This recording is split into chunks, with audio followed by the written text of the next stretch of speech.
Okay guys, welcome back to Corona Revision series. Earlier videos we have seen reconstitution of partnership, in which first of all we have seen change in profit sharing ratio. After that, admission of partner. Now we are going to discuss another important aspect of reconstitution, which is known as what? Retirement or death of partner. Okay, let me tell you, this video is not for CBSE students. Okay, because in this video I'm not going to discuss any concept or any deep concept. Okay, this is a fast track revision for MP board students. Okay,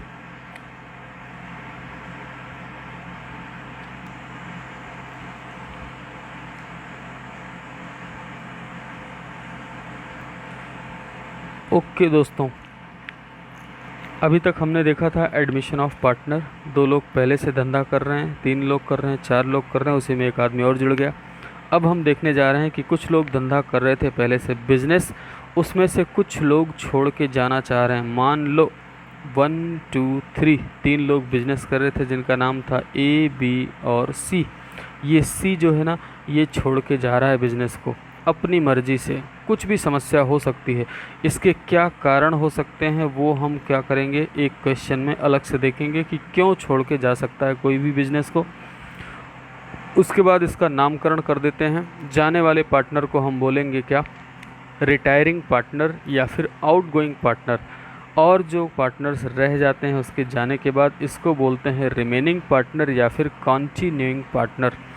Hindi में बताऊं तो निवृत्तमान साझेदार बोलते हैं इसको, जो जा रहा होता है, क्योंकि इस रिटायरमेंट को बोलते हैं निवृत्ति। और बचे हुए साझेदारों को बोला जाता है शेष साझेदार या फिर व्यवसाय को जारी रखने वाले साझेदार।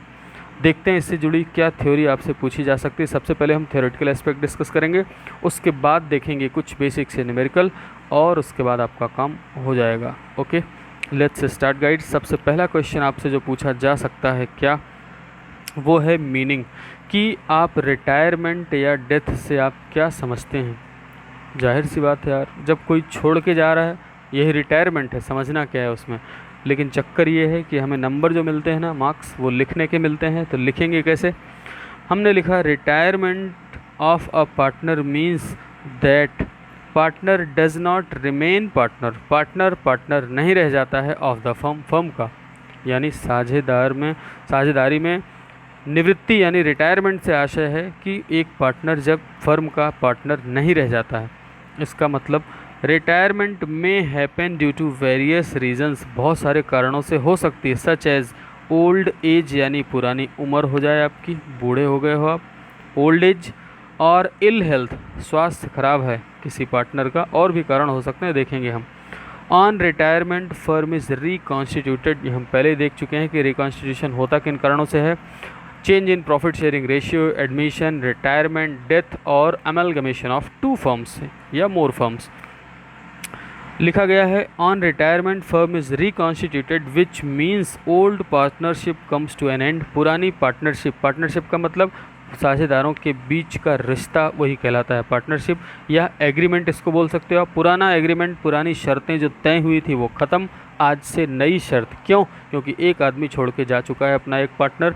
अब बचे हुए लोगों अपने काम को फिर से डिसाइड करेंगे, अपने प्रॉफिट को फिर से डिसाइड करेंगे, बहुत सारी चीज़ें फिर से होंगी। ठीक है, उसके बाद क्या लिखा गया है, ये द पार्टनर हु रिटायर्स, जो पार्टनर रिटायर होता है ना, इज़ कॉल्ड रिटायरिंग पार्टनर या फिर आउट गोइंग पार्टनर। निवृत्तमान साझेदार कहते हैं उसको जो छोड़ के जाता है, या फिर बाहर जाने वाला, या outgoing partner. And partner remaining after his retirement are called remaining और कॉन्टिन्यूइंग पार्टनर्स। बचे हुए साझेदार या शेष साझेदार हिंदी में बोलते हैं। अगला क्वेश्चन आपसे जो पूछा जाएगा वो है रीजंस ऑफ रिटायरमेंट। रिटायरमेंट के कारण, यानी साझेदार निवृत्त क्यों हो जाता है किसी फर्म से, what are the reasons of retirement आपसे पूछा जा सकता है। हम बोलेंगे may take retirement from the due to various reasons, बहुत सारे कारणों की वजह से। क्या क्या हो सकता है? ओल्ड एज, उम्र हो गई है, इनकैपेसिटी और ill health of a partner, अक्षमता या फिर खराब स्वास्थ्य। कॉन्फ्लिक्ट अमंग पार्टनर्स, साझेदारों के बीच में विवाद, लफड़े हो गए। The partner is involve in illegal activities, कोई भी पार्टनर गलत काम में शामिल हो गया है, चक्कर क्या हो गया है, ऐसे इंसान को रखना ठीक नहीं होता, निकाल देंगे उसको हम, नहीं तो रोज़ पुलिस चक्कर काटेगी आपके ऑफिस के। Due to continuous losses in the firm, धंधा हमारा हमेशा घाटे में ही चल रहा है यार, तो एक आदमी को हटाओ, वो क्या कर रहा था, घाटा पैदा कर रहा था। अरे ज़रूरी नहीं है, हो सकता है और भी कारण हो, लेकिन अगर बिजनेस में घाटे हो रहे हैं लगातार तो कोई पार्टनर छोड़ के जा सकता है, रिटायरमेंट बोलेगा अब मुझे नहीं रहना इस धंधे में, आगे बढ़ो। Change in business interest of the partner, इसका क्या मतलब होता है बिजनेस इंटरेस्ट का, उसकी रुचि इस धंधे में ख़त्म हो गई, उसको लगता है अब इस फैक्ट्री में कुछ नहीं है, अब मैं कोई दूसरा बिजनेस स्टार्ट करूँगा, यहाँ से निकल रहा हूँ। अगला क्वेश्चन है adjustments required at the time of retirement death, यानी निवृत्ति या मृत्यु के समय होने वाले समायोजन कौन कौन से हैं, ये हमने हर चैप्टर में पढ़ा है same to same. Goodwill, reserve, profit and loss, revaluation, उसके बाद एडजस्टमेंट ऑफ कैपिटल, वही 5 हर चैप्टर में मिलेंगे आपको। अगला क्वेश्चन है what do you mean by gaining ratio, प्राप्ति अनुपात से क्या आशय है, हाउ इज़ इट कैलकुलेटेड, इसकी गणना कैसे की जाती है, आप गेनिंग रेशियो से क्या समझते हो, उसको निकाला कैसे जाता है। हम बोलेंगे क्या, आफ्टर रिटायरमेंट और डेथ ऑफ एनी पार्टनर, जब कोई पार्टनर रिटायर हो या डेथ यानी खुदा की मर्जी से चला जाए, the share of profit of remaining partners, बचे हुए साझेदारों को मिलने वाले प्रॉफिट का हिस्सा इनक्रीजेज यानी बढ़ जाता है। जाहिर सी बात है, ये है 1 2 3, ये जब चला जाएगा छोड़ के ना, तो इसका हिस्सा भी ये 2 लोग अब बांट लिया करेंगे, इनको ज़्यादा मिलेगा। कैसे, अब ये बोलेंगे चलो मान लो आधा मैं रख लूँ आधा तू रख ले, बात ख़त्म, तो बड़ा हिस्सा मिलने लगेगा, पहले छोटा सा मिलता था, अब इनका हिस्सा बड़ा हो जाएगा। ओके, तो बोला गया है क्या, इनका हिस्सा इंक्रीज़ कर जाता है। The ratio in which their share increases, जिस रेशियो में, जिस अनुपात में इनका हिस्सा बढ़ता है वही अनुपात कहलाता है क्या, gaining ratio. To all gain, sorry, total gain is always equal to total sacrifice, ये क्वेश्चन ऑब्जेक्टिव में पूछा जाएगा, तैयार रहना। Total gain is equal to what, question बना देंगे, टोटल गेन किसके बराबर होती है, ऑप्शन 1, ऑप्शन 2, ऑप्शन 3, ऑप्शन 4, ऐसे बना देंगे। हमने देखा है इसको, पहले भी बता चुका हूँ मैं, टोटल गेन हमेशा किसके बराबर होता है, टोटल सेक्रीफाइस के, क्या क्यों कैसे आप जानो। उसके बाद है गेनिंग रेशियो का formula new ratio minus old ratio, ध्यान देना सैक्रिफाइसिंग रेशियो हमने पार्टनरशिप में पढ़ा था किसके बराबर होता है, old ratio minus new ratio. यहाँ पे गेनिंग रेशियो क्या है, new ratio minus old ratio, ये क्वेश्चन आपसे पूछा जाएगा इसका फॉर्मूला। अगला है difference between gaining ratio and sacrificing ratio, प्राप्ति अनुपात और त्याग अनुपात में क्या अंतर होता है। हमने पता है प्राप्ति अनुपात कहते किसको हैं, increase in share of profit, हिस्सा जब बढ़ता है। उसके बाद sacrificing ratio decrease in share of profit. उसके बाद है कैलकुलेशन, इसका कैलकुलेशन रिटायरमेंट या डेथ पे किया जाता है, क्योंकि छोड़ के कोई जा रहा है तो बाकी लोग का हिस्सा बढ़ा रहा है, गेन हो रहा है। इसका कैलकुलेशन एडमिशन पे होता है, क्योंकि कोई अगर आ रहा है तो बाकी लोग को नुकसान दे रहा है, वो तो सैक्रिफाइस कर रहे हैं वो लोग। Useful for goodwill adjustment of outgoing partner, जाने वाले पार्टनर को गुडविल कैसे देना है उसके एडजस्टमेंट में काम आता है ये।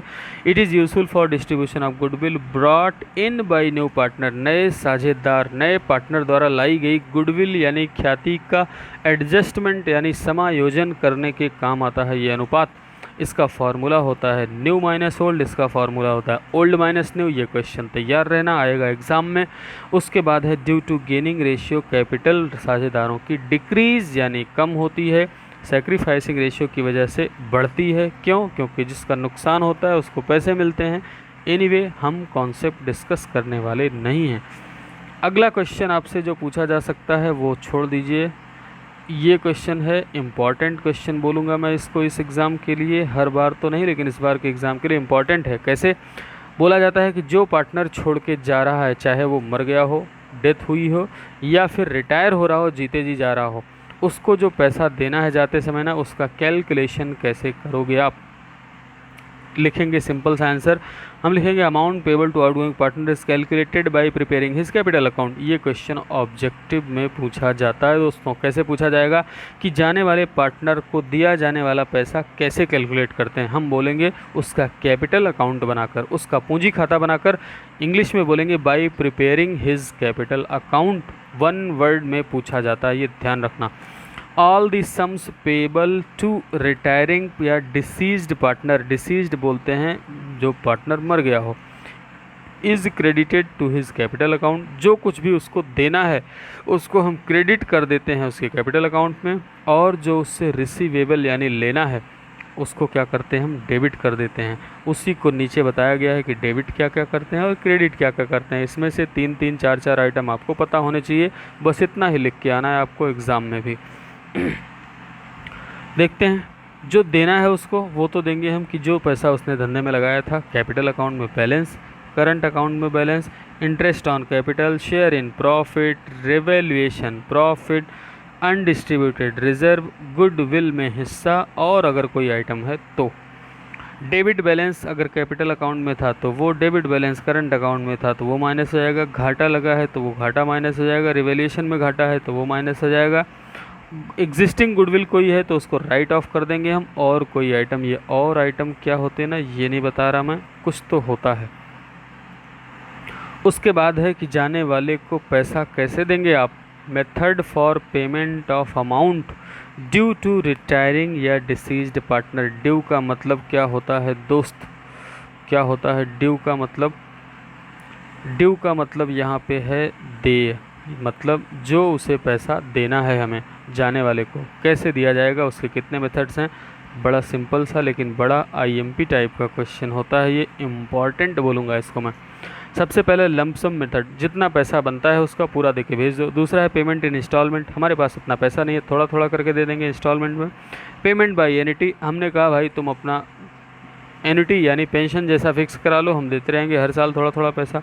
एक्सेप्टिंग बिल ऑफ एक्सचेंज, अभी नहीं दे सकते, 1 महीने बाद देंगे, सामने वाला बोलेगा मुझे ज़रा भी भरोसा नहीं है, कागज़ पे लिख के दो, हमने लिख के दे दिया, उसी को हमने बोला क्या, बिल ऑफ एक्सचेंज लिख के दे दिया हमने। इसके बाद इसको डिटेल में अगर देखें तो आपको 2-3 बातें तो इसमें से पता होनी ही चाहिए।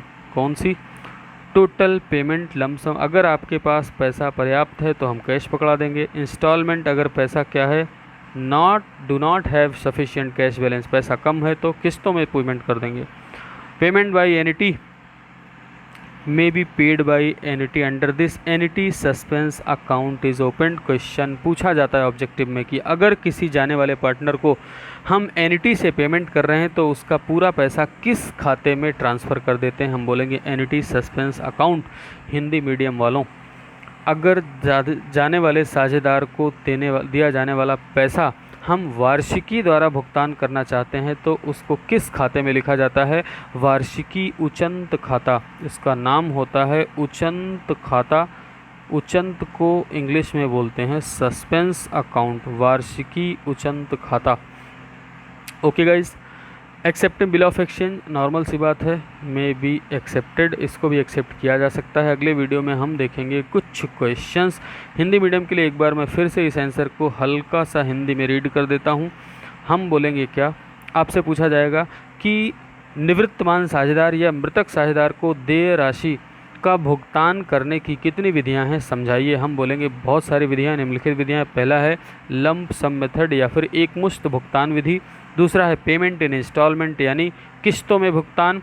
तीसरा है पेमेंट बाय एन्युटी यानी वार्षिकी द्वारा भुगतान। और चौथा है एक्सेप्टिंग बिल ऑफ एक्सचेंज यानी विनिमय विपत्र स्वीकार करके भुगतान करना। लंप सम में हम बोलेंगे अगर फर्म के पास पर्याप्त कैश है, पर्याप्त नकद या रोकड़ है तो एक मुश्त भुगतान किया जा सकता है। अगर पर्याप्त रोकड़ नहीं है तो किस्तों में भुगतान किया जा सकता है। फर्म द्वारा वार्षिकी द्वारा भी भुगतान किया जा सकता है। इसके लिए उसको पूरी राशि को क्या करते हैं, वार्षिकी उचंत खाते में लिख दिया जाता है। उसके बाद है विनिमय विपत्र यानी बिल ऑफ एक्सचेंज को स्वीकार करके भी भुगतान किया जा सकता है, जो किसी निश्चित तिथि को देय होता है पैसा। थैंक यू गाइज़, इसमें इस चैप्टर से ज़्यादा आपसे नहीं पूछा जाएगा। अगले वीडियो में मिलेंगे हम किसके लिए, इसके न्यूमेरिकल्स के लिए। Thank you guys.